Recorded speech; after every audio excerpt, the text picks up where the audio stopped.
Hey everybody, it's Rob from Flailthroughs. Welcome back to Gundam Breaker 4, and today we are going after our third of the four kings, Dora of the Gale.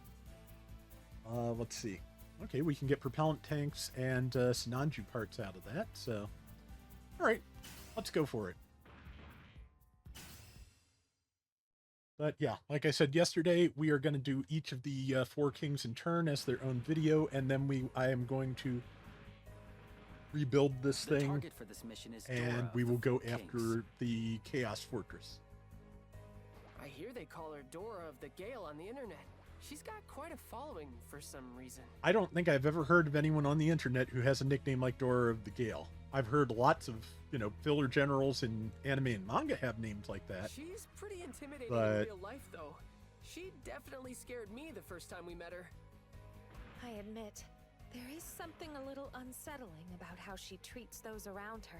Yeah. It's just her thing, I think. I guess her fans like how mean she is to them. That's a good way to put it, Tal, yeah. It's like probably the most... Why would someone like something like that? I don't get it either, but, Well, know, everyone's got their own cup of tea. Yeah, it is definitely not mine. Hey, I don't need you teaching Lynn about that stuff.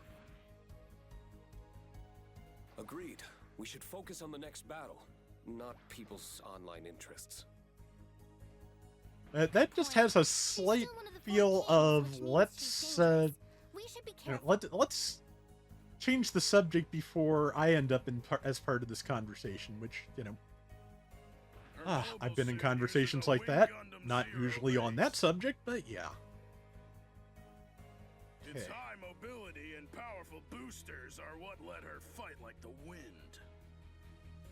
Standing behind the ridiculously large Dom cannon. Well, actually, I guess it's a normal-sized Dom cannon, but then we should prepare for an aerial yeah, just battle. I'm sure she'll choose a battle. my tiny gun-faced mobile suit standing back there just looks ridiculous. What it looks like is an animation error, like just supposed to be further in the background, and I'm actually just like right there. She used a whip-type weapon the last time we faced her, didn't she? Yeah. It doesn't boast much power, but the attack speed and extra range could be a problem if we're not careful. You're right. We need to keep that in mind when choosing which members to deploy. Okay. Well, it's your call. Choose whoever you think will serve best for this mission. Okay. And I choose, let's take Rhyme and Tal.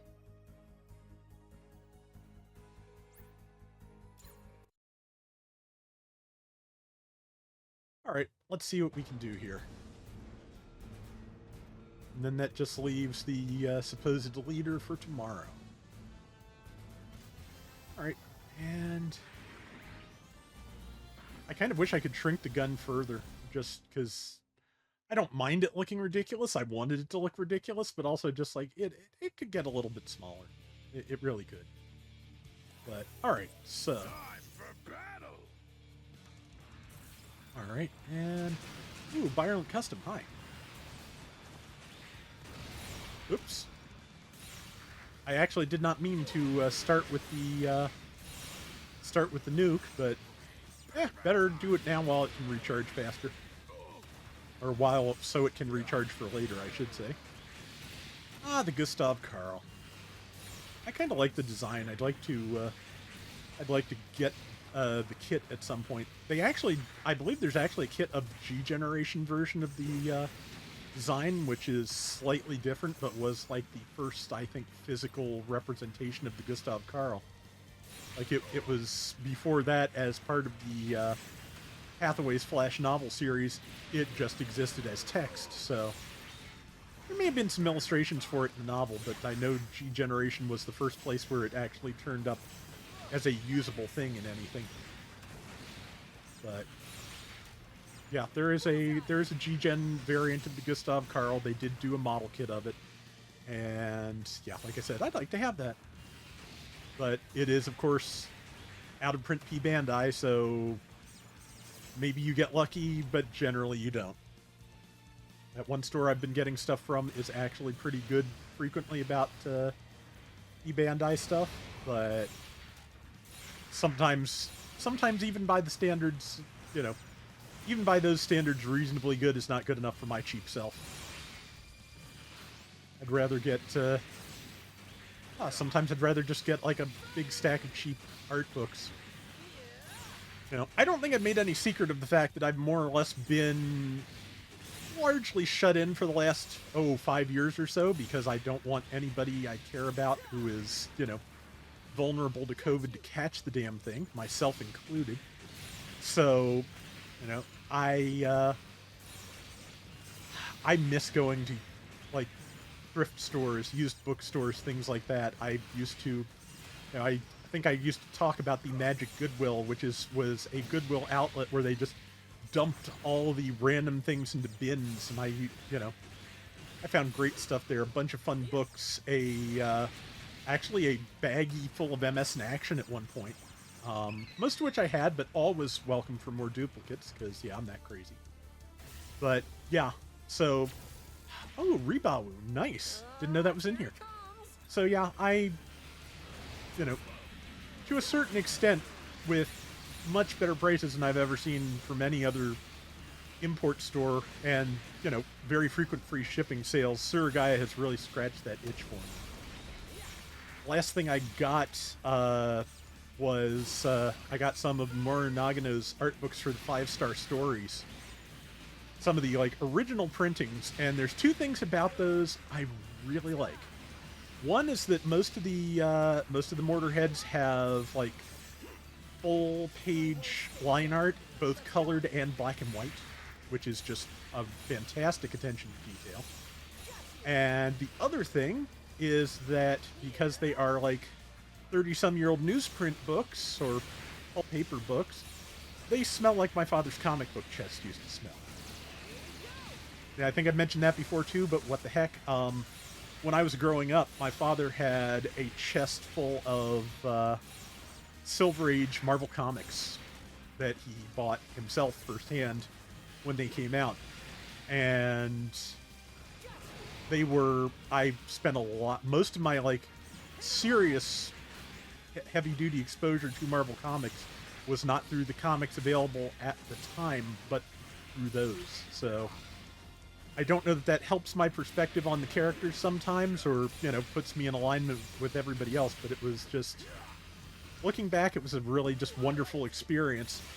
And unfortunately, when Mom had the stroke and money got tight, I had to sell most of those, and that was right before the Marvel movie boom, so the money I got for them was not great. Which, honestly, I still kind of feel guilty about that sometimes, but... Oh, I can't fire the nuke, because the nuke, my arm with the nuke, is currently somewhere else, or was. Okay. Or I tried to, and it went past and it overheated, but we are in no danger at all of not clearing this mission, so there we go, wave 1 clear.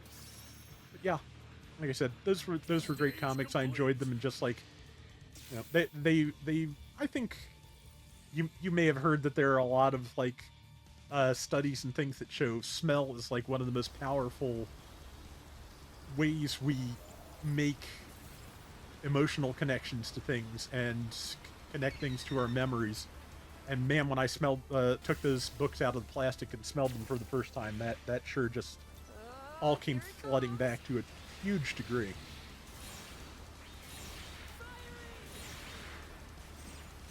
Let's see.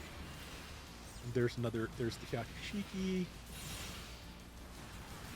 But yeah, so if you ever get a chance to read some of the original Marvel stuff, like, cheap, I really recommend it. You know, it definitely shows its age. There is a fair amount of cheese involved, but, you know, people who made those things knew what they were doing. It's all really good. Except the ones that aren't, which is, you know, a solid percentage of any creative endeavor. Okay, Shiki down. What else? And the nukes are almost ready to come back online, which is good.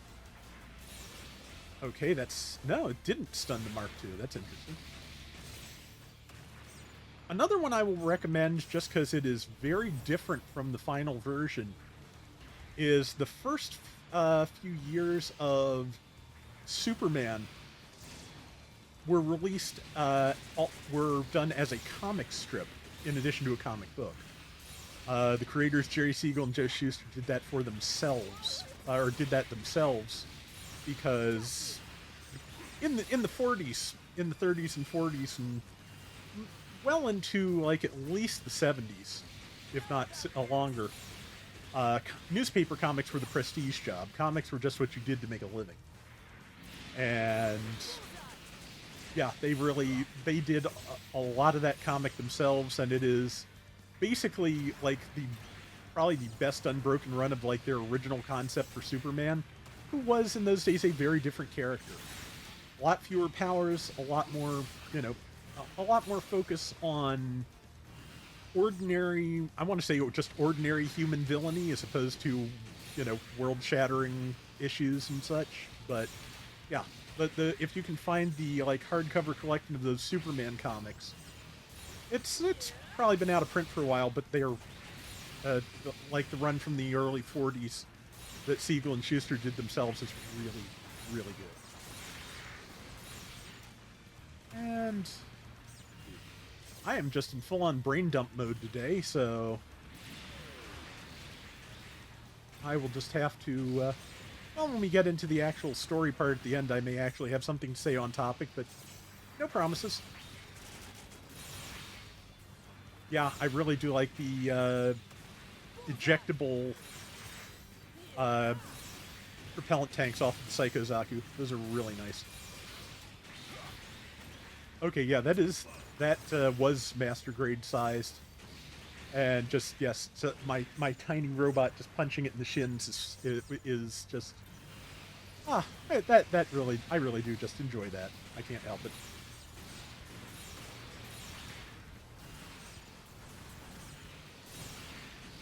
So, speaking of tiny people punching each other, a couple of weeks ago, the latest trailer for Dragon Ball Daima came out, and that doesn't look bad. That, of course, is the last Dragon Ball project, to my knowledge, that Toriyama ever worked on personally, so that was going to get the benefit of the doubt no matter what, even though definitely some of the other, Dragon Ball things he's worked on in the last 10, 15 years have their flaws. At the same time, perfect or not, once there's not going to be any more of something, you kind of, I think, okay, Super Fumina and Tryon 3, neat. But, yeah, I think that does kind of, to a certain extent, soften my critical faculties, at least. Just like, I don't think I never think it's bad to think about something critically, but, yeah, just like, for those of us who have, a real strong emotional connection to Dragon Ball from a way back, I don't think we're going to be, like, super critical about Daima. Or maybe we are, because, the downside to emotional connections like that is the fact that, if new installments of that thing do not hit you in the same exact way, they can be kind of rough. But the problem, of course, to that being is that you're not that person anymore. You're the person who experienced all that and moved on and, grew. So, you will never be, unfortunately, you will never be 12 watching Dragon Ball Z for the first time again. There's just no way around that. And, likewise, it's, like I think I've said before, it's important to acknowledge that even watching the same thing at the same time with somebody else, there's a very good chance that they took it differently. They interpreted it differently. Nobody in the world possibly had exactly the same experience with that you did. That's just the nature of human communication. All right. Blather aside, eyes on the ball. What are we fighting here? Oh yeah, like I said, the sadist. You fool! You really thought you could beat me in my custom hunting ground? Yep. Now then. How would you like me to cut you down? I want to hear your screams! That's a pretty good combination there. that the When I Gaffrin's heard head? Chaos say he'd destroy all of GB4, it gave me chills.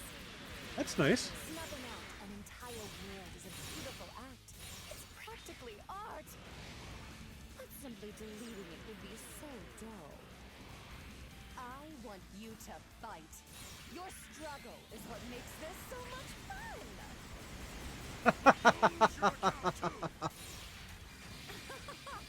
Who cares if GB4 shuts down?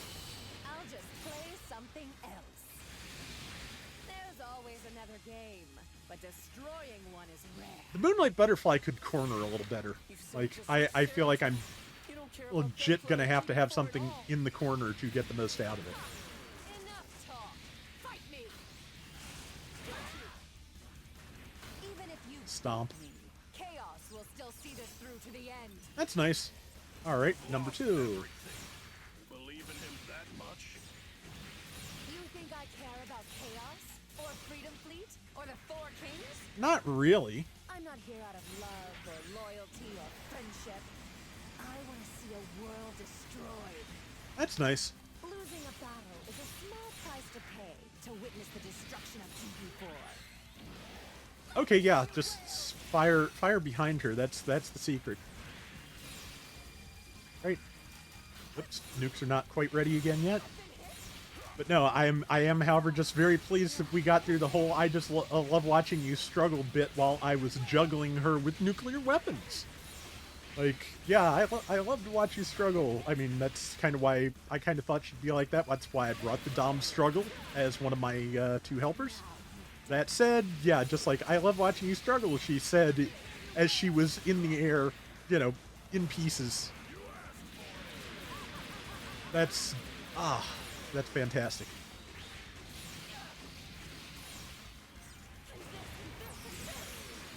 Okay, so you have some kind of hyper mode. That's nice. Not that it's about to mean very much, but, you know. Oh, hey, yeah. Well, that hit fairly well. And when she wandered out of the beam, I still had time to just, get out of the, Oh, yeah, now I can awaken. Alright, let's go. I think I just felt a breeze. I've been hit. Now you've done it. Sure have.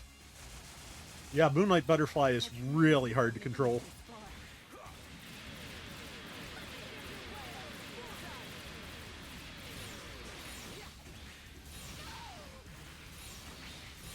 Yeah. Okay. I think I just felt a breeze. Too slow. Let me hear you wail.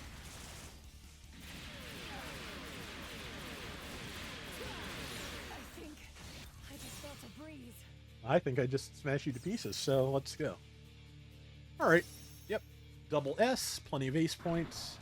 Defeating me is meaningless. GB4 will be destroyed soon anyway.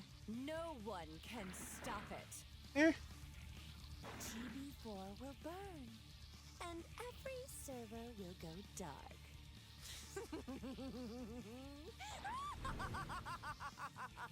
Oh, just explode.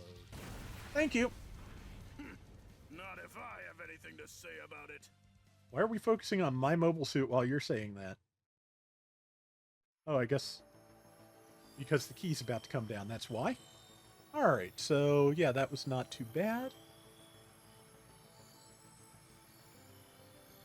All right, we got the key. One to go. Mission complete. Let's head back.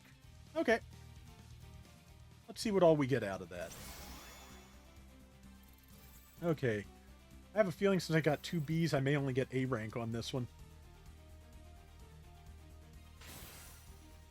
No? Okay. Quite impressive. So not 5-star Sananju head. Sure. Great. Let's take a look at our full take, and hopefully we got better ability cartridges this time. Okay. 5-star level 23 Twin Beam Spear. That's a possibility. Level 26 B-Max. Nice. Got her whip in, which is basically the Goof Custom whip attached to a Beam Saber handle. at level 16 with 4 stars. And a melee claw, which, you know, separate from the hand-to-hand melee I'm using now, obviously. But, let's see. Mostly a relatively low level, that's where that came from, stuff, or low rarity. Well, both, actually. I've got a level 23 giant bazooka and a level 24 beam gun as my highest level things. That's Nanju Head's only level 13, but it is a 5-star. That's a possibility. I like the Tryon 3 head. Also, it has a high mega cannon. And I'm guessing that its V-fin can be used as a boomerang, since that's an option skill. Kshatriya. Vesta and a free custom. Okay, yeah, that's right. Exam is, I believe, stored in the mobile suit's head. Pretty sure Hades is as well. Let's see, just a cannon body, 5 stars. Yeah, so far so good. The Scramble Gundam, which, that's a nice design. Lightning Gundam, and I got Tryon 3's torso, which apparently does have a weapon built in, Liger Glare, so I'm assuming you get beams coming out of the eyeballs there. And also a burst action Hyper Minovsky Trizan, which I'm pretty sure is going to be a very large sword.